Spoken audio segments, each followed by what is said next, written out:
যারা নতুন ইউজার তাদের জন্য ছোট্ট একটা টিপস দিব, যে টিপস লাগিয়ে আপনারা প্রথম 10-15 দিনে ভালো কিছু ফলোয়ার আপনারা অর্জন করতে পারবেন বা ভালো কিছু ফলোয়ার গেইন করতে পারবেন আপনাদের পেজে।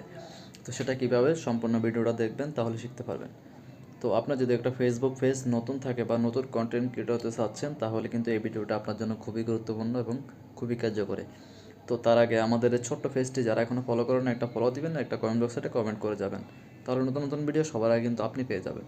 তো চলুন কীভাবে আপনি নতুন ইউজার হয়ে বা অনেকের আছে 1 মাস হয়ে গেছে, 15 দিন হয়ে গেছে, 10 জন 20 জন 30 জন ফলোয়ার আসছে, এর বেশি কিন্তু আসে নাই। তো আমি দেখাবো আপনাদের ফলোয়ার কীভাবে আনতে হয়।